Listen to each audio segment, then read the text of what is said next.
You know, we always wondered for years why Ringo Starr was the most popular of the Beatles. Not only was he the most friendliest and probably the most genial, how he grew up was mimicked by many people in the Commonwealth. The poor way he grew up, he had a tough childhood, was sick quite often. Just for him to survive into adulthood to become the greatest drummer of all time was quite a story. So in today's podcast, we're talking about how literally drumming saved Ringo Starr's life as he got older. Now, this podcast is based on various, published information on Ringo over the years. There's more detail in other books, but we're going to look at the basic background. Now, he's the oldest of the Beatles, born July 7th, 1940, which will make him 81 this year, at 9 Madron Street in Dingle, which was an inner city area of Liverpool. He was the only child of confectioners Richard Starkey and Elsie Gleave. Now, Richard Starkey passed away in 81, while his beloved mother Elsie passed away in 87. Elsie enjoyed singing and dancing, a hobby that she shared with her husband, who was an avid fan of swing. Now, prior to the birth of their son, whom they called Richie, the couple had spent much of their free time at the local ballroom circuit, but their regular outings ended soon after birth. Elsie adopted an overprotective approach to raising her son that bordered on fixation.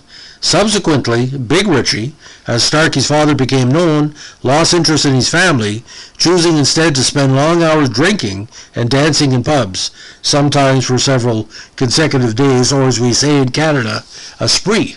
In an effort to reduce their housing costs, the family moved in 1944 to another neighborhood in the Dingle, Admiral Grove.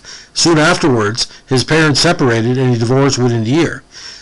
Starkey later stated that he has no real memories of his father, who made little effort to bond with him, visiting as few as 3 times thereafter.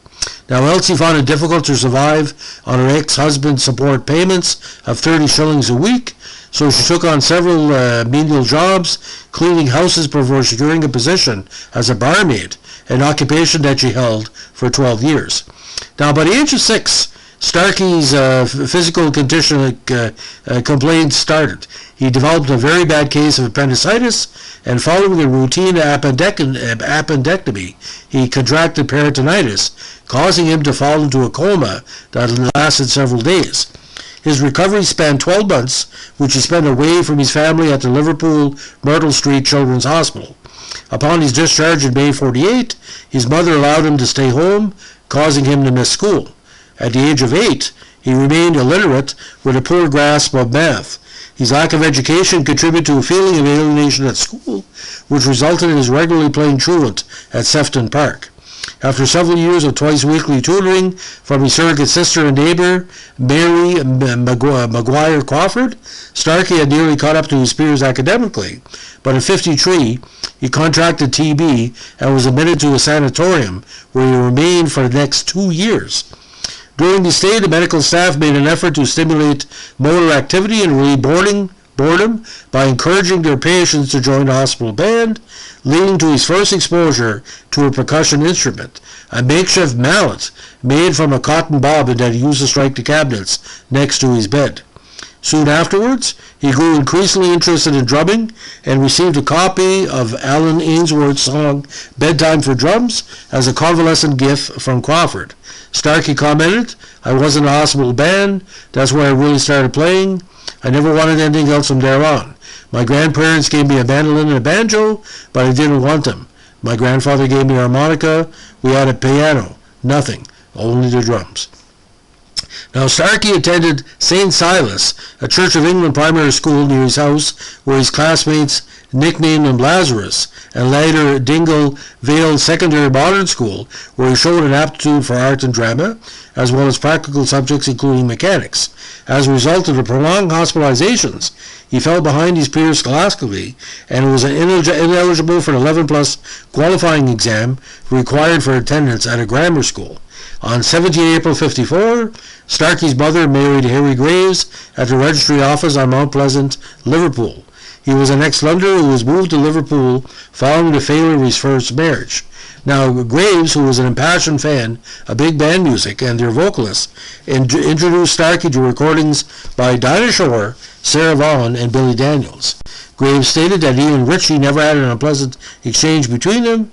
Starkey later commented about his stepfather, "He was great. I learned gentleness from Harry." After an extended hospital stay following his recovery from TB, he did not return to school, preferring instead to stay at home and listen to music while playing along by beating biscuit tins with sticks. Beatles biographer Bob Spitz eventually described Starkey's upbringing as a Dickensian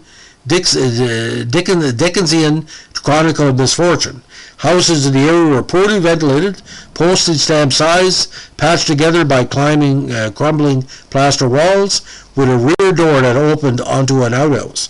Crawford commented, like all of the families who lived in a dingle, he was part of an ongoing struggle to just survive. The children who lived there spent most of their time in Princess Park, escaping the soot-filled air of the coal-fueled neighborhood. Adding to her difficult circumstances, violent crime was an almost constant concern for people living in one of the oldest and poorest inner-city districts in Liverpool. Starkey later commented, "You kept your head down, your eyes open, and you didn't get in anybody's way." Now, after his return home from the sanatorium in late '55, Starkey entered the workforce but was lacking motivation and discipline. His initial attempts at gainful employment proved unsuccessful. Now, in an effort to secure himself some warm clothes, he briefly held a railway worker job with Bristol Rail, which came with an employer-issued suit. He was supplied with a hat, but no uniform on, and unable to pass a physical exam. He was laid off and granted unemployment benefits. He then found work as a waiter serving drinks on a day boat that traveled from Liverpool to North Wales, but his fierce conscription into military service led him to quit the job, not wanting to give the Royal Navy the impression that he was suitable for seafaring work. Now, in mid-'56, Graves secured Starkey a position as an apprentice machinist at Henry Hunt & Son, a Liverpool school equipment manufacturer. While working in the facility, Starkey befriended Roy Trafford, and the two bonded over their shared interest in music. Trafford introduced Starkey to skiffle, and he quickly became a fervent admirer. Now, soon after Trafford piqued Starkey's interest in skiffle, the two began rehearsing songs in the manufacturing plant's cellar during their lunch breaks. Trafford recalled, "I played the guitar and Ritchie just made a noise in a box. Sometimes he just slapped a biscuit tin with some keys or banged on the backs of chairs." The pair were joined by Starkey's neighbor and co-worker, guitarist Eddie Miles, forming the Eddie Miles Band, later renamed Eddie Clayton and the Clayton Squares after a Liverpool trademark. The band performed popular skiffle songs such as Lonnie Donegan's Rock Island Line and Walking Cane, with Starkey raking a thimble across a washboard, creating primitive driving rhythms. Starkey enjoyed dancing as his parents had years earlier, and he and Trafford briefly took dance lessons at two schools. Though the lessons were short-lived, they provided Starkey and Trafford with an introduction that allowed them to dance competently while enjoying nights out on the town. Now, on Christmas Day 57, Graves gave Starkey a second-hand drum kit consisting of a snare drum, a bass drum, and a makeshift cymbal fashioned from a rubbish bin lid. Although basic and crude, the kit facilitated his progression as a musician while increasing the commercial potential of the Eddie Clayton Band, who went on to book prestigious local gigs before the skiffle craze faded in early '58 as American rock and roll became popular in the UK. Now, in November '59, Starkey joined Al Caldwell's Texans, a skiffle group who were looking for someone with a proper drum kit so that the group could transition from one of Liverpool's best-known skiffle acts to a full-fledged rock and roll band. They had begun playing local clubs as the Raging Texans, then Jet Storm and the Raging Texans, before settling on Rory Storm and the Hurricanes shortly before recruiting Starkey. About this time, he adopted the stage name Ringo Starr, derived from the Ringsy War, and also because it implied a country and western influence. His drum solos were billed as Star Time.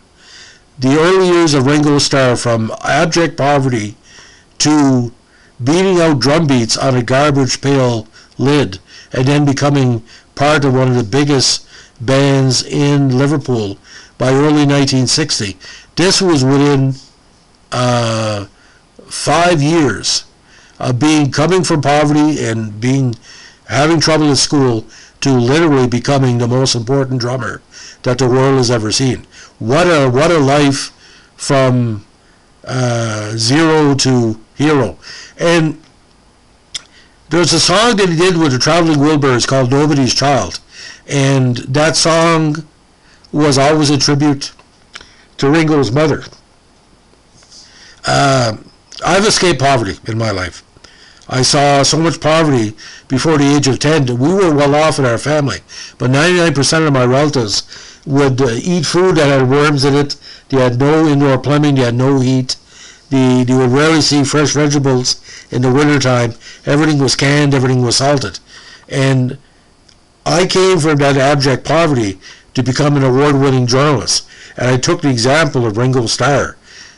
When you have a talent for something, if you work at it, it will come true for you. And that's why every time Ringo tells a story, and he does quite often still, about what it was like before he met the Beatles, and with the bad things that happened in his life, he knew where he came from. He was grounded. And Ringo kind of was the personality of the Beatles. Yeah, John Lennon's ego and Paul McCartney's overbearingness. And George was passive-aggressive at times. We all know this. But everybody loves Ringo because every person that survived a trauma in their childhood is a Ringo fan, because just like Ringo, we overcame.